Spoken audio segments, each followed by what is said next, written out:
Hey, what's going on? It's Bill Burr, and it's time for the Monday Morning Podcast for Monday, January 1st, 2024. Another year's passed. Oh, geez. I'm recording this the last day of 2023. The first 15 minutes is going to be the last day of 2023, and then I'm recording the rest of this after the Rose Bowl because I'm going to go see the Michigan Wolverines against the Alabama Crimson Tide. Really looking forward to that. I know Michigan's going to try to steal some signals, but I think Alabama's okay considering they hired their linebackers, Michigan's linebackers coach from 21 and 22 for 1 month. You know, just to shoot the breeze. We'll see how that goes. Now, I am turning over a new leaf. Oh, gee. I am done screaming about the prevent defense. I'm just gonna approach it because I've yet to get a fucking answer. How anybody can explain to me the purpose. I understand what the purpose is. The purpose is you give up the middle of the field, you keep the ball in play, and by the time you get down there, they're gonna run out the clock and I'm not a math guy. Gee, what a surprise. I'm not a reading guy. I'm barely a guy. All right? I don't fucking, in my lifetime, oh, Billy Oldface here, I have seen so much shit come and go in the NFL because it just doesn't work. Okay? There used to be a position in the NFL called the flanker. I never really knew what he did, but it's gone. Flanker fucking aged out. That changed. I remember all the time they'd call double reverses. You never see that anymore. Statue of Liberty play. You don't fucking see that anymore. All the quarterbacks were white. You don't see that. And there was white cornerbacks. There used to be star running backs that would get fucking 1,800 yards. You had to get like 1,500 yards if you're going to fucking win the rushing title. Right? And everybody, like the whole half the fucking league had 1,000-yarder. All of that shit. The game changed, the rules changed, and shit that used to work didn't. The wishbone offense in college football, nobody fucking runs that anymore. Maybe Division III team because it just doesn't work anymore.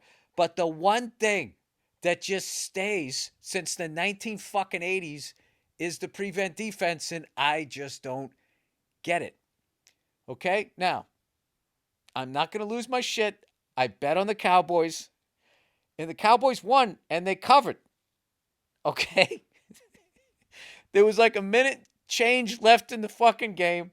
They're in field goal position. It's first down. The Lions have no more timeouts. What do? They throw the fucking ball. I get it. They're going for the kill shot. They don't get it. It's incomplete. Second down, incomplete. Stops the clock. Gives the Lions a timeout. Then they run the ball.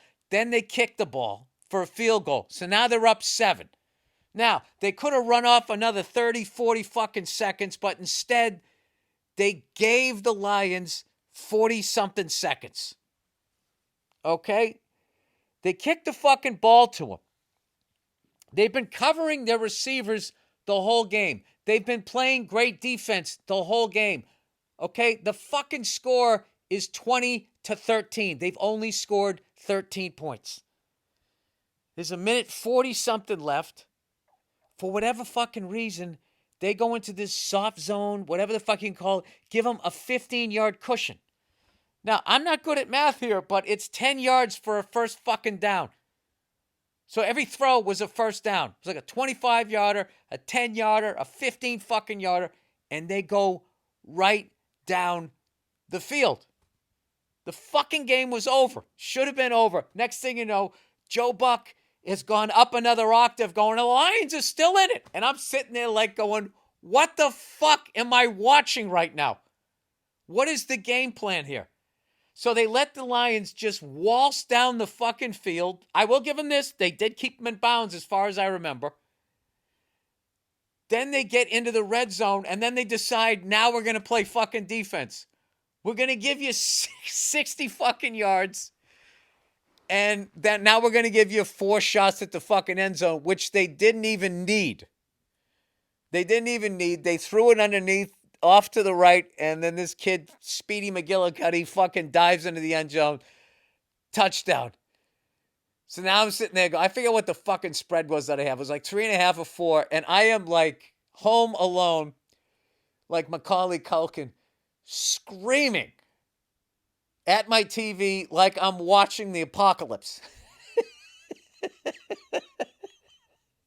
I'm like, what in the fuck? What did I just watch? What the fuck am I watching? So, then the Lions, fucking what's his face, their coach, former player who played in the 0-16 Lions, he's like, oh no, motherfucker, we ain't doing that again. This is the new Lions. We're going for 2. So I'm thinking to myself, the only shot I have at winning this bet is if this motherfucker kicks the extra point, we go into overtime, and somehow the fucking Cowboys shake off fucking up the game, score a touchdown, and then I can win my bet. And this guy is going for 2. Gotta love that. He's like, fuck you, Dallas. I'm going for 2. I know you guys saw this, but I just have to work my way through this again to fucking believe what I saw. Fucking hike the ball, they're scrambling around, blah, blah. He throws it to an offensive lineman. 2-point conversion.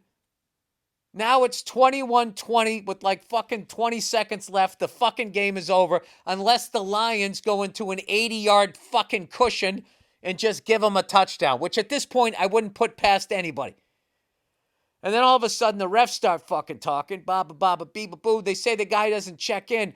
And then they have footage of the fucking guy shooting the shit with the referee. I guess he wasn't listening to him. I don't know what he was doing. He was acting like it was his fucking wife saying what he wanted him to do that Saturday. I got it. Yeah, whatever. So they said the fucking guy was ineligible. And they have all this footage of the guy talking to the fucking ref. So now it's 2019. The Lions, it's back to 2019. The fucking Lions get a penalty. I love that I'm laughing about it now. This is the new me because I had to leave my house because my kids came home right in the end, of course. You know, it was like entrapment. I was fucking cleaned up the house, dad of the fucking year, and all they hear coming up the house is like, what the fuck are they doing? Probably worse than that. So my wife comes in and I get the look, right? I get the look. Like if you're in a band and you try a fill and you fuck it up and the rhythm guitarist, the Malcolm Young, just looks over his shoulder and you're like, oh, I'm going to hear about that one, right? Except this was an F-bomb. So now they, whatever that penalty is, 5 yards or whatever. So now they're back on like their fucking 10-yard line or something like that. And Lions coach is like, fuck you. He was like Joe Pesci when he was playing blackjack. Stick this card up your fucking ass. Stick that ineligible penalty up your mother's ass. We're going for it. I'm like, this guy's a fucking lunatic, right? He goes for it. They don't fucking get it. And I was just like, so not only the Lions not win, I don't fucking cover. And I'm sitting there going, how in the fuck does he go for it again? He was literally like a degenerate gambler at a fucking blackjack table at 3 a.m. Like, fuck it. I got another grand. I'm either going to leave with 10 grand or just lose my final fucking $1,000. I don't understand any of that. If anybody can explain to me, how about one of you fucking math nerds? You not football people that are fucking good with numbers. Explain to me. Like, because honestly, I'm not saying the prevent never works. But it seems to me what it does is you're basically guaranteeing the other team is going to go down to the red zone and get 4 chances at throwing a touchdown. So I know the big controversy was that the Lions are saying checked in. He was definitely, I don't know what, as Andrew Themelis hilariously said, it was he asking him how his Christmas was. He was talking to him. I don't know what happened. But that's like the big controversy of the game. Nobody is saying, why in the fuck? Why did you play that soft a defense? You were acting like Jared Goff was killing you all day, and that he had 3 Randy Mosses and Tony Gonzalez at fucking tight end to throw to. I'm not saying they don't have talent at those positions, but like, where they sit there and they'd be like, well, you throw a 50-50 ball, it could be fucking pass interference. Yeah, that could happen the whole game. That could happen the whole fucking game. It's like all of a sudden, everybody gets scared at the end of the game. It's like your defense was fucking stopping them. Just keep playing defense. They have no fucking timeouts. Okay? Let's say they get a couple of first downs. The fucking clock's going to run out. Unless you're giving them such giant chunks of yardage. I'm just going to sound like a broken record. I just literally had to get this off of my chest before, I go to the Rose Bowl tomorrow, which is today when you're listening to this, God willing. Unless something unfortunate happened to me at the game. This is my final 11 minutes of podcasting. Yeah, I got this new thing that when I watch sports, and I'm just like, I have aged out of watching sports. I'm still going to watch them. I don't understand them. And it's happened to me in all sports. I don't understand why in NBA basketball, the 3-second rule also applies to the offensive player. He also has to clear out. Fine, so he has to clear out. And then I watch a guy dunk on nobody and then scream like he's in 300. Like he just fucking dunked on Moses Malone or something. Moses isn't there anymore. Moses is over by the fucking bench waiting to catch an outlet pass so he can dribble it past the half-court line and pull up for a fucking 100-foot three-pointer, which inexplicably will go in. That's the one thing I do like about the NBA. It's the greatest collection of outside shooters ever. The percentage of shooting is far superior to what it was when I was watching the game growing up. But when you dunked, you had to dunk on somebody. It wasn't this fucking T-ball shit, right? Or guys clearing out because they don't want to get on Sports Center. And then hockey. I watched hockey. 2019, after 10 years of getting enforcers out of the league, the Boston Bruins show up in the finals with a fucking finesse team. No more Sean Thorntons, no more fucking Luciches, right? And we lose to the Blues, who are inexplicably allowed to play old school Boston Bruins hockey. And I'm like, this was penalized all year except now when it fucking counts. God bless St. Louis. I don't understand it. All right? I don't understand why stealing signs is illegal. I don't care what technology you're doing. It's still fucking unbelievably difficult. And maybe you know what they're doing on 1 or 2 plays that gives you competitive edge. But does that make you win the game? No. They're not over there saying what the fuck they're doing. They're still disguising it. So it's still an unbelievable skill. I don't know if you've ever looked at it. They're covering their lips. They got all these crazy pictures and everybody's fucking voguing. How the fuck do you even figure out 2 plays, 1 play? All right? But you can hire a former coach just for a month-long contract for him to sit there and tell bedtime stories about the other team's playbook. And evidently, that is okay. You can crowd the plate in baseball, and you can go up there like you're going to medieval times. Elbow pad, shin pad, fucking a guard around your jaw. You can hang out over the plate, and then if the fucking guy throws at you, you're allowed to have a fucking temper tantrum, and then they throw the fucking pitcher out of the game. You can hit a home run and stand there and admire it and flip the bat like you just reinvented baseball, and nobody can throw at your head the next time or they get fucking suspended. Don't understand that. How many sports we got left? What is left now? There was baseball, football, hockey, basketball. I think I went to all of them, right? Yeah. I don't get it. And guess what? I finally realized that nobody cares. So all I'm going to do now when I watch sports, when something like that happens, is I'm just going to try to glance over at somebody else who's also my age and just try to get a similar look from them. Like, Does that make it good? That didn't make sense to you either? Okay, fantastic. Fantastic. So, anyway, this is the big thing in my life. I'm going to the Rose Bowl. I'm taking my new truck over there. I got the flat top grill, and I went out and I bought some ratchet straps, which I'd never used before. They're really fucking easy, underrated ratchet. All right, I'm back. I am back. Holy shit. Holy shit, what a game. What a game between two storied franchises and I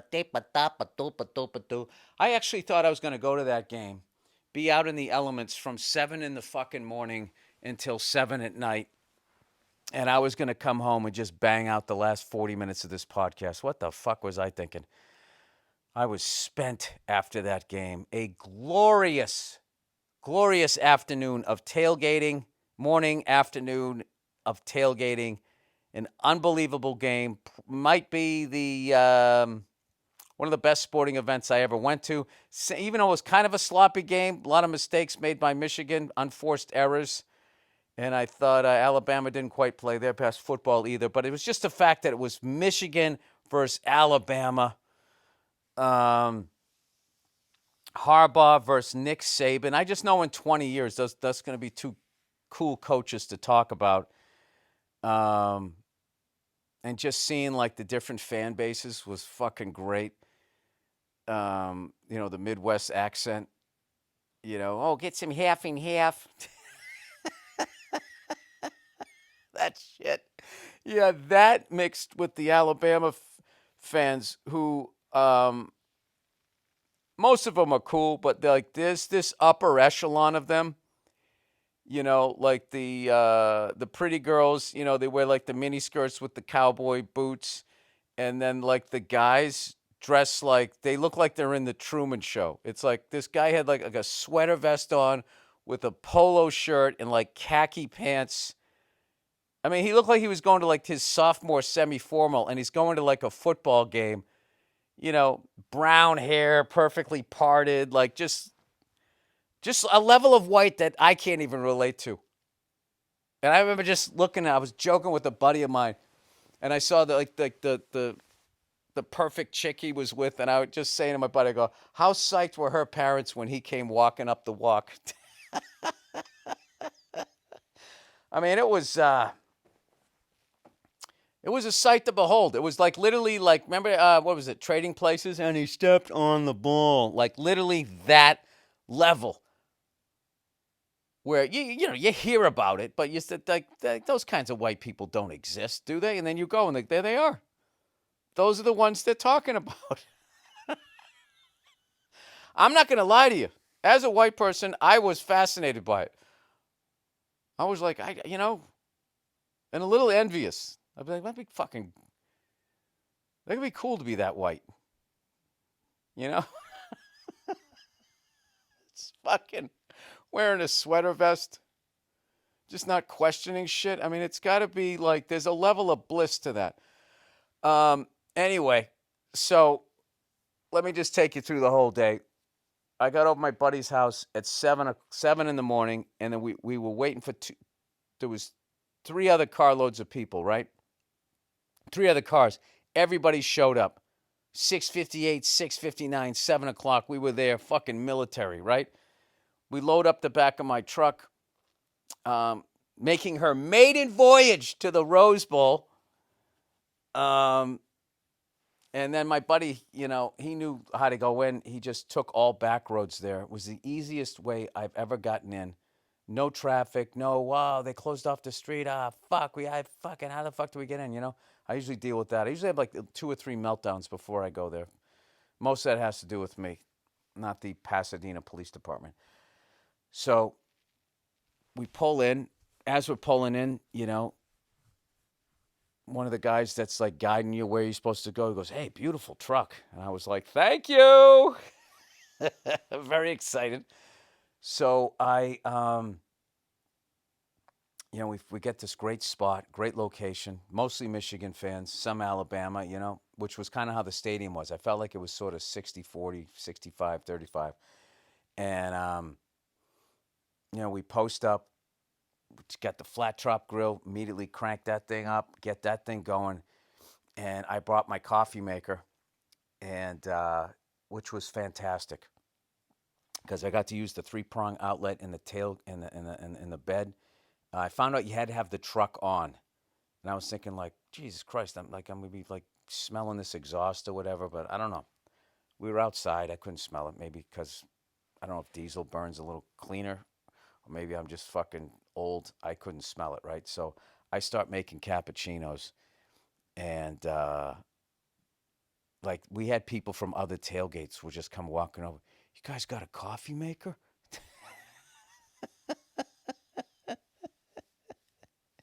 That's the worst, when you're next to people that didn't fucking, you know, like there's a thing where if you have a really good tailgate, you also got to kind of be a little incognito because all the bears start fucking wandering over, trying to fucking stick their nose in the picnic basket. I felt bad. These guys kept coming over, going like, "Wow, man, those burgers look good." These guys were really cool, but we only brought on I've always had extra food, but we brought like the perfect amount where everyone could only have one burger. But we had a bunch of breakfast sandwiches. We had breakfast sandwiches going. It was very basic, and it actually ended up making it work. But we had like insane apparatuses. So I was making fucking cappuccinos. The secret to my coffee is the filtered water. I only use totally filtered pure water, and I think that makes all the difference as far as it making it really smooth and not like overly acidic. And the first 40 minutes of the tailgate, I was fucking Billy Barista over here, made like 10 cappuccinos, and I had a fucking blast doing it. And I actually was like, I got to the point where my phone was getting, my milk, I was getting it to a temperature because I never quite figured out how I could start making like designs. So what happens with mine is it's right at the end I can make something instead of right from the jump the way I watch these pros do it. And then what happens is it's a small window and then it's just foam and it fucks the whole thing up. But after doing like 10 in a row and sort of experimenting with amount of milk, amount of air, how long I kept it underneath the steam, I was starting to get a much better consistency. So I was kind of really excited about that. But, it's the best, dude. When you're at a cookout and you're making something and people are complimenting you, it's just the best. So everyone's like, oh my God, this is fucking delicious and all of that stuff. And um, I was the martyr, I didn't make myself a cup of coffee until the last one. We were almost out of milk, and right as I finished my coffee, my buddy Mike was bringing the first breakfast sandwiches, like off the grill. I had a bacon, egg, and cheese on an English muffin with a cappuccino, sitting on a golf course on a fucking fairway with all of my friends, getting ready to watch Michigan and Alabama, two storied franchises, going at it. And I'm not going to lie to you, I had some dread because every time I've gone to an Alabama game, Alabama has won. They just they're amazing. Nick Saban's fucking amazing. You just got to give it up to them. They're fucking amazing. So, I saw that I went to LSU um, back. Who the fuck was there? The guy who ate the grass was still coaching them. Death Valley. Um, Begin with an L. I'm thinking Lane Kiffin. That's Mississippi. Anyways, Les Myers, right? That guy was coaching up against Saban. And I remember the whole student section chanting, "Fuck you, Saban. Fuck you, Saban," because he left LSU. I think he went to Miami. He went to the pros for a second and then went back down, took over Alabama, and basically is starting to make people forget about Bear Bryant. Um, or is at least on the same level. He has to be. So anyway, I'm sitting there with like dread because I went to that LSU game and they had them. They were balling out and they were just fucking winning. And then they just started playing conservative, and Alabama never stopped fucking playing, which is something I notice about them. They just keep fucking. They keep the pressure on. They don't go into a prevent defense. They keep fucking going after you, right? So then I saw him, Johnny Manziel, Johnny Football, College Station, the year after he led the Aggies to beat him in Tuscaloosa. I saw the College Station one, and they were fucking, just not destroying, but they were controlling the game. Texas A&M did, and then halftime came, and Nick Saban's fucking goddamn genius mind. Oh, is this what they're doing? We're gonna do that. We're gonna do this, and then they just fucking suffocated them in the second half. I'll tell you that LSU stadium, that was the quietest stadium I ever walked out of after they lost to Alabama. It was fucking brutal. It was pandemonium. Like, oh my God, they're gonna do it. They're gonna do it, and then they just fucking pulled our legs right out from underneath us. It was Death Valley, deathly quiet, is what it was. And then I saw this one doesn't count. I saw Alabama. In Alabama in like September, some cupcake game, and that was never a game. So I was thinking you know, I was thinking one of two things: Alabama's going to jump out early, or Michigan's going to fucking look like they're going to win it, and Alabama's just going to come back because it's just what the fuck they do.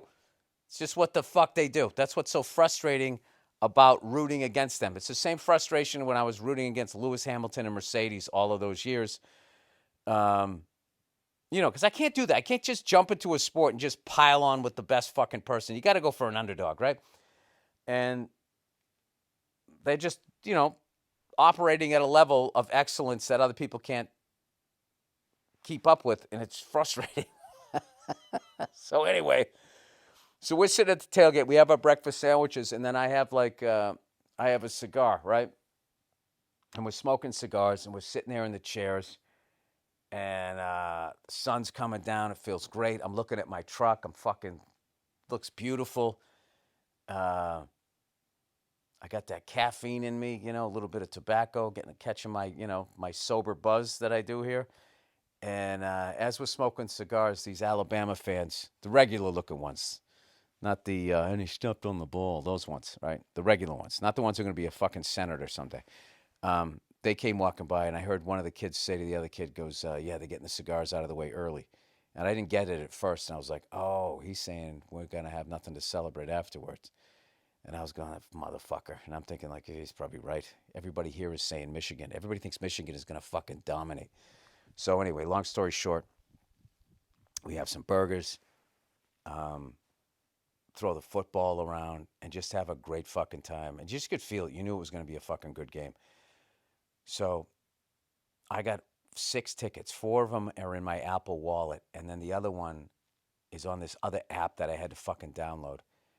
And I don't know where I was supposed to put it, but I can't get on Wi-Fi because I'm standing next to 90,000 other people also using the same satellite.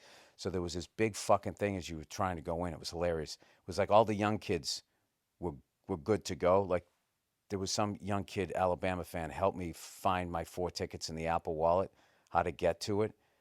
And I thanked him and everything. And then the other shit, I had to I got 4 of us through. And then Bartnick and Frazier, I couldn't get through. I'm like, I have the tickets. And then I had to wait till somebody came over, gave me a Wi-Fi. And I'm standing there next to this satellite fucking antenna with 5 other Geico dads.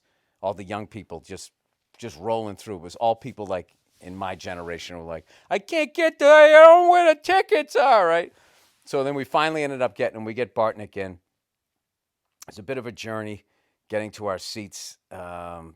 Some bathroom flooded or something like that. And there was water pouring out and shit. So, yeah, I had to throw out those sneakers.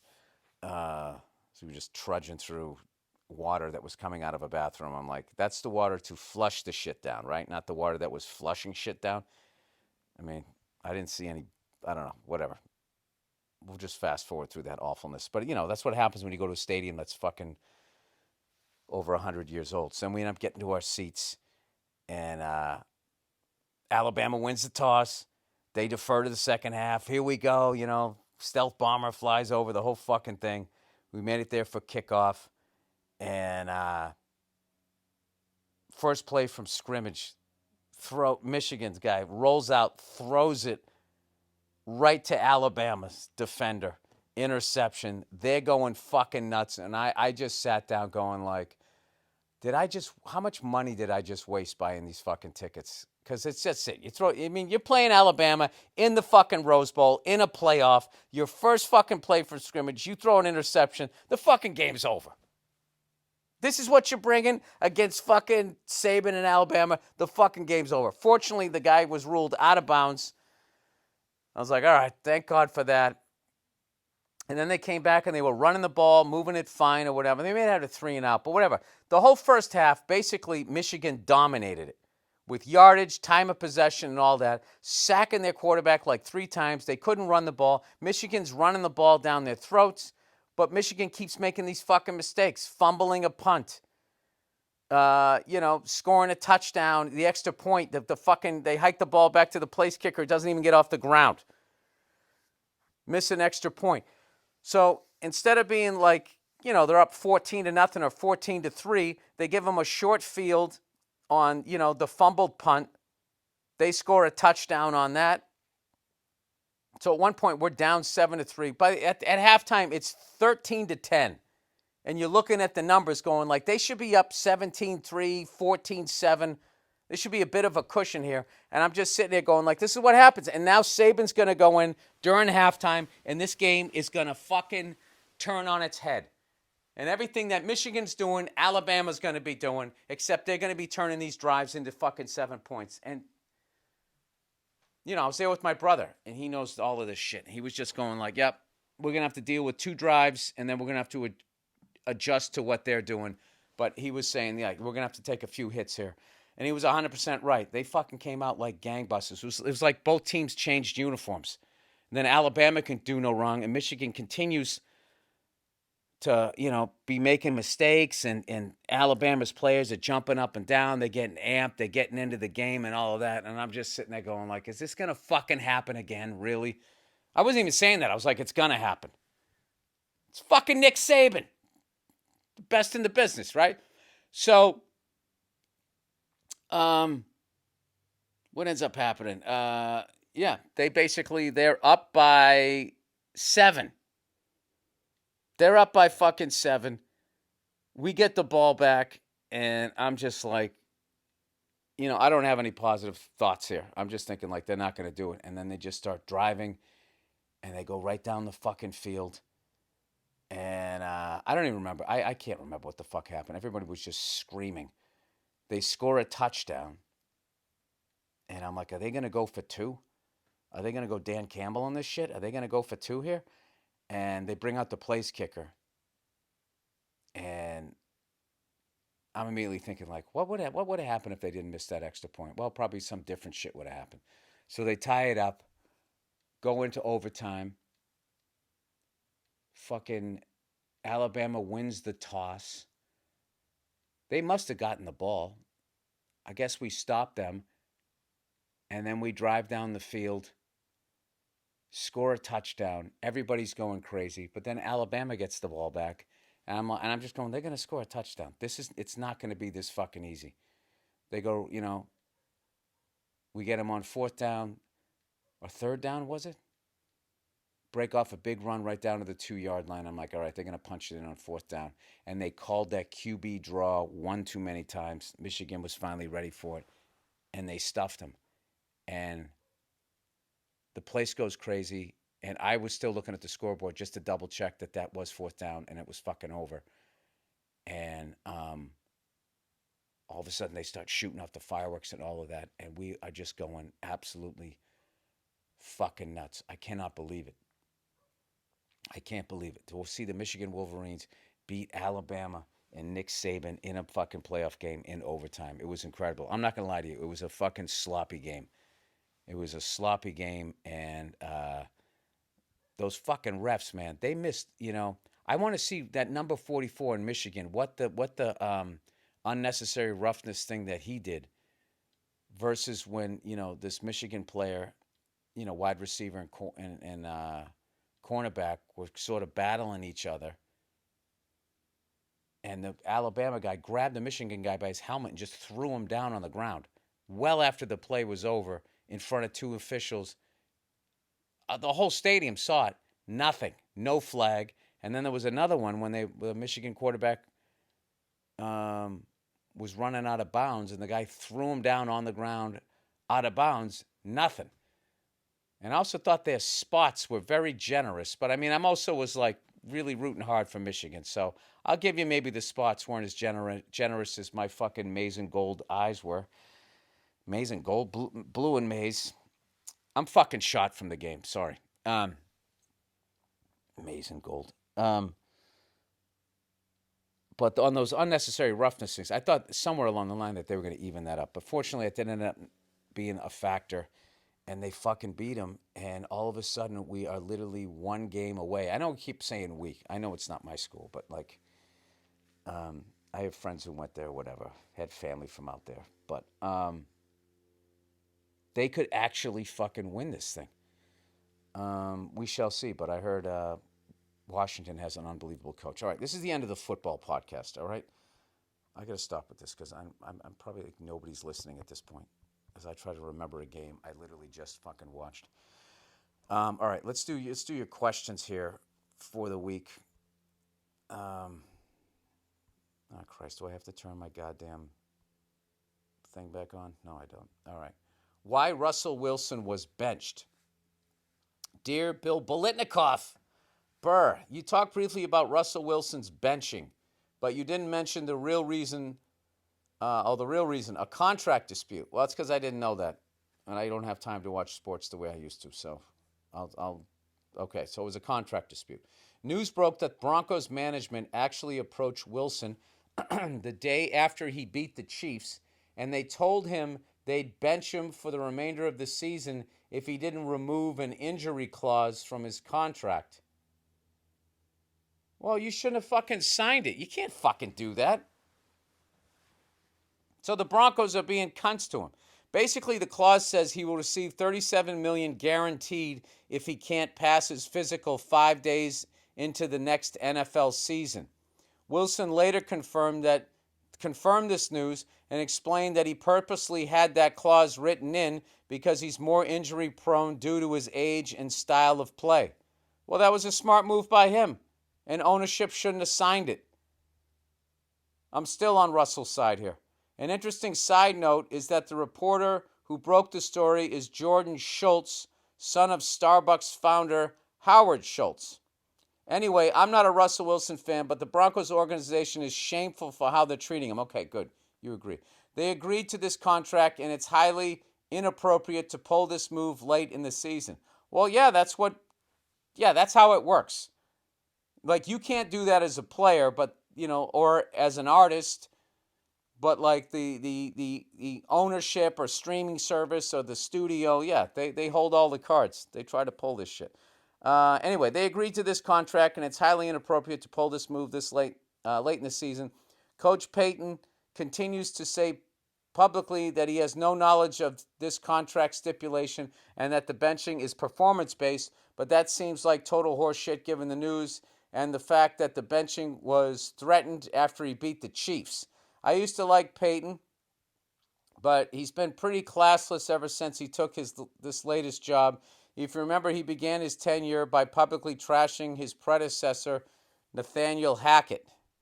No, I missed all of this. On a completely unrelated note, just watched Old Dads, found it pretty entertaining. Oh, I'm glad.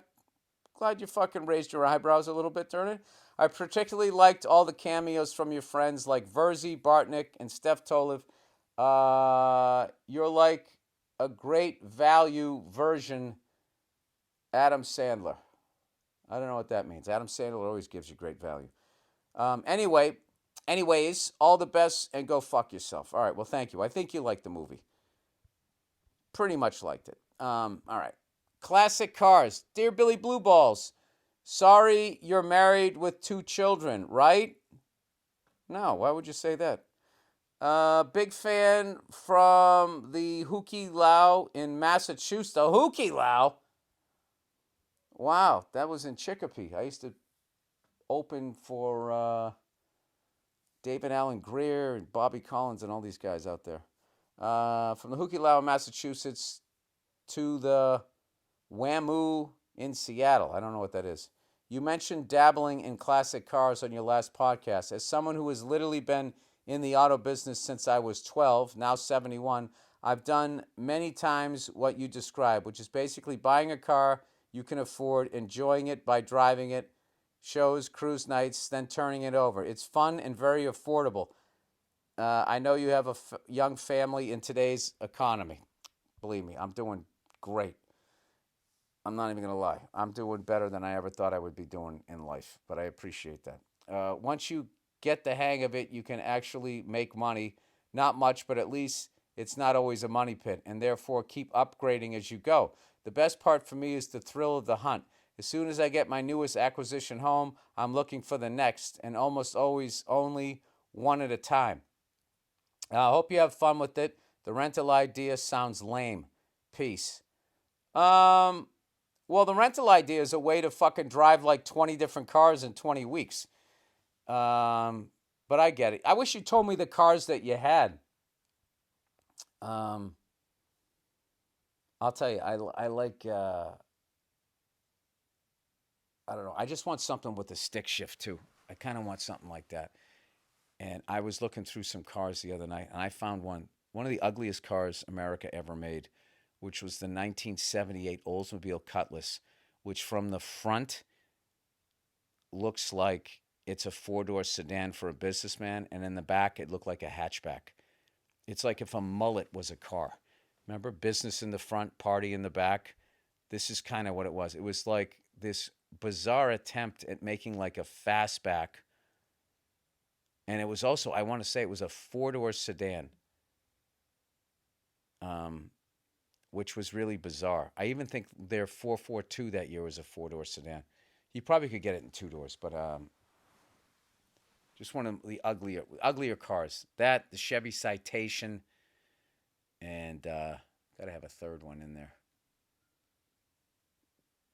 I don't know, just for lame purposes, the Mustang 2.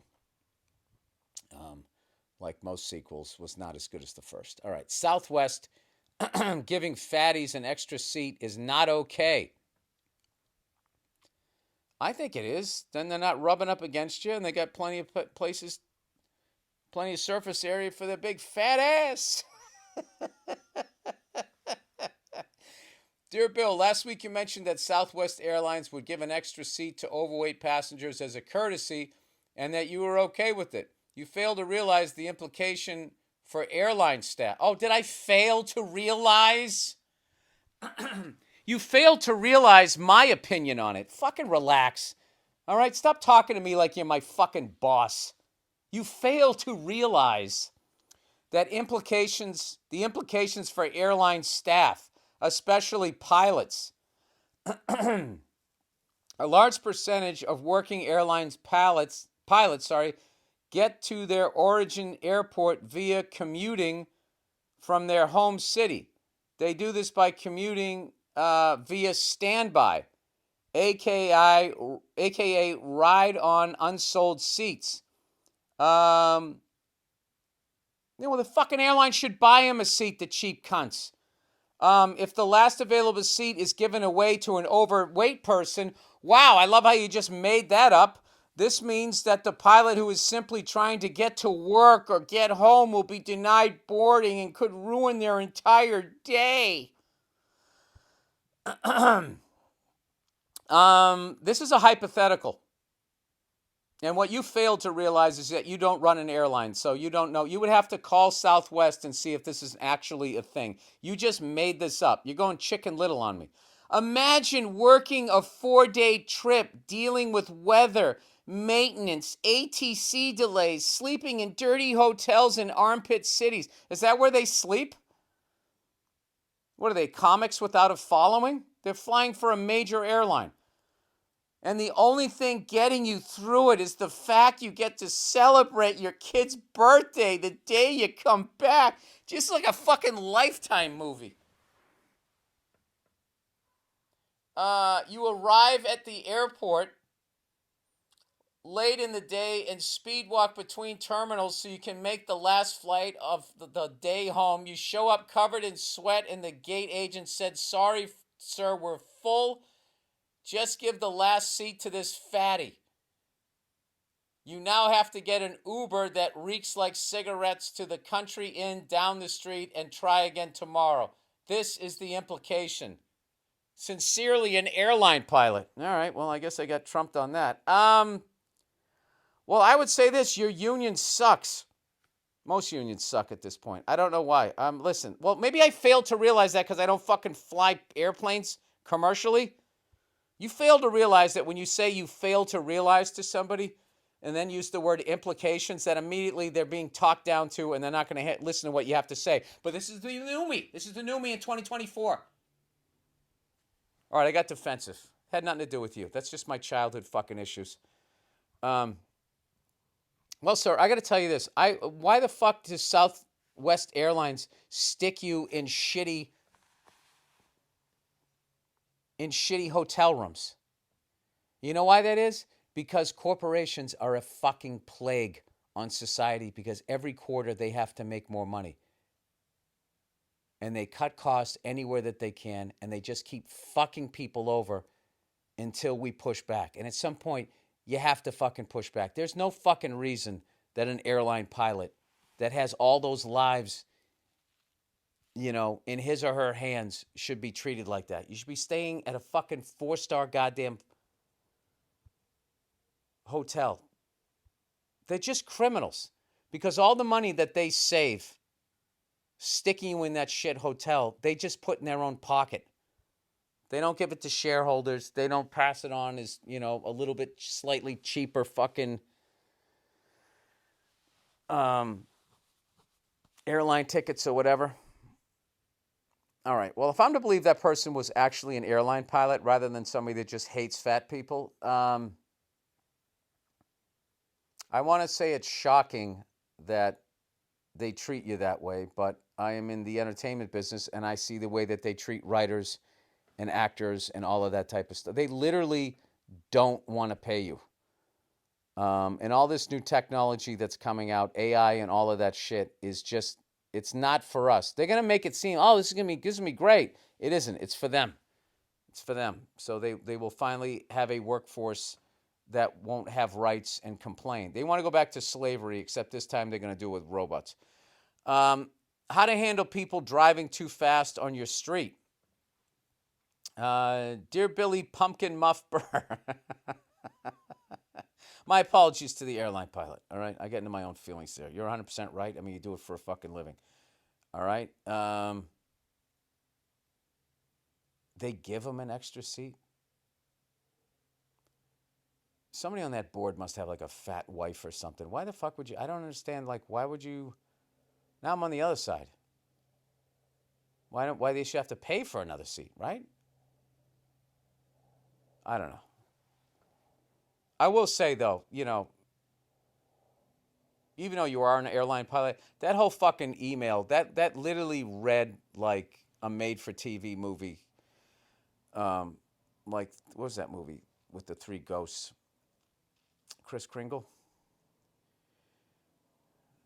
The Night Before Christmas, The Nightmare on Elm Street. The night before Christmas. Ebenezer Scrooge. How to handle people... Just going to give up. How to handle people driving too fast on your street. Dear Billy Pumpkin Muff Burr. Not even pumpkin pubes. Pumpkin muff. I'm hoping to get some advice. Play the tune. Oh, my God. I can't remember how it used to go. It's time for advice with your host, Billy Burr. And I'm fucking done it with somebody else. I can't remember how that went. I have a 1.5-year-old daughter, and my wife and I are starting to get nervous about the cars that speed down the street in front of our house now that my daughter is running around. Do you have any creative and legal ideas to get cars to slow down? Merry belated Christmas. Hope you have a happy new year and go fuck yourself. Yeah, I think the only way around that is you got to somehow petition the city for speed bumps. And then even then, people could do that in between the two of them. They're I don't know. Some the way people drive sometimes it's because they don't have kids. They don't think like that. And they're also young. And there's just something about like being young and going fast. Like you don't have kids. It's just it's just how they're gonna drive. So you got to get some speed. I mean, I drove like that when I was a kid. You're just not thinking because you're young. So I'm first of all, I'm flattered that you would think I would have an idea. I guess petitioning the city is probably too difficult. Um, I mean, I don't know what to do. That took me back to a time when we used, as kids, on trash day. One time we took like 5 trash barrels and put them straight across the street, right around a blind turn, and then we went across the street and we climbed this tree, like right next to the trash cans. And it was also like that wasn't dumb enough. It was also the fall, so like the leaves were off the tree. So there was just like 4 or 5 kids up in this tree, and this guy came around. This is the '70s. Came flying around the corner in this big boat of a car, and he locked him up. Drum brakes. And he gets out. I remember he's like, who's the wise guy? I see you. I see you up in the trees. You think this is funny? You could kill somebody. And what was funny was we didn't say anything. We were just looking at him as he was yelling at us, and we were just, hanging on, it's like swinging in the breeze. And I do remember he put 2 on one side and 3 on the other, and just got in his car and fucking drove away. You can't do that. Well, back then there were also metal trash cans too. Yeah, you can't do shit like that. I would Google how to get people to slow down. You don't want to be that guy out there going, slow down, because all they do is give you the finger and then they beep their horn at you and then it makes you madder. So I would just make sure my daughter plays in the backyard and I would have a fence. But I feel your pain. I definitely feel your pain. I have not. I've chosen not to live places because my big, actually, here's something for you. If you are house hunting, a major red flag is speed bumps on your street. That means people cut through your street during rush hour. And also, they're trying to take a shortcut, so they're going to be hauling ass between the speed bumps. There's also going to be a lot of traffic on your fucking street. You don't want shit like that. You don't want that, and you don't want an RV. Okay, 2 major red flags. An RV on your block is not a good sign. Yeah. Other than that, check the water pressure and fucking good luck to you. All right, that's the podcast, everybody. Happy New Year to everyone. Congratulations to the Michigan Wolverines and the Washington Huskies. I missed the last minute and a half unless something absolutely fucking crazy happened. Should be a wild one next Monday night. And I can't believe Michigan is 1 game away, has not won since 1997. And they've won a bunch of national championships, but most of them were before Jackie Robinson. They only have 1 in the modern era, so I think it's time for them to get 2. And it's going to be a great one because when was the last time the Washington Huskies won one, if they've ever won one? I can't remember them. I remember them winning the Rose Bowl when I was a kid, but I don't remember them ever winning one. All right, that is the podcast. Thank you for listening. Go fuck yourselves. I will check in on you on Thursday. I'm doing a fast, people, starting the year, 3-day fast. Gonna try to get in the best shape I can at my age. I'm done being a fucking idiot. Gonna get myself under control. That's my goal here for 2024. Hope you guys have a happy and a healthy one. All right, I'll see you on Thursday. Straps, fucking fantastic. And I loaded in the grill with a buddy of mine and had the thing fucking snug as a bug and a rug there. And had some bungee shit just for like coolers and stuff. I know people, the bungees, they fucking move around. With the weight of the fucking goddamn beer, I'm not going to be doing Dukes of Hazzard shit. So very excited about that. And my Ford F-250's got a 3-pronged outlet in the back. And I'm bringing my cappuccino maker. So I'm going to be and I think I'm bringing a toaster. for the English muffins. No, I'm not doing that. I'm gonna fucking toast them up on the grill. What am I? Fucking Betty Crocker over here. Go in here with a bunch of appliances. What do you do next? Bring an apron, you little fucking fairy there. Oh, jeez. Um, so I'm looking forward to the tailgate. We got egg sandwiches on English muffins for breakfast. We got burgers and dogs, nice and simple. I'm gonna have cappuccinos. The other guys are bringing beers. I'm drinking waters. I'm making it in time for the kickoff. I'm rooting for Michigan, but it is an unbelievable honor as a sports fan to watch these two great schools go at it in a playoff game in the granddaddy of them all. It's Michigan versus Alabama, and I'm going to the fucking game. And I still can't believe it because my tickets are on my phone, which I still don't understand. Like the amount of apps that I had to download. I had to go to my email and accept the tickets. Then coming in, you need a different fucking app. Even though with a Ticketmaster, you need this fucking app. And then that app tried to take me to another app. I had to call my fucking web guy to try to get me fucking through the whole thing.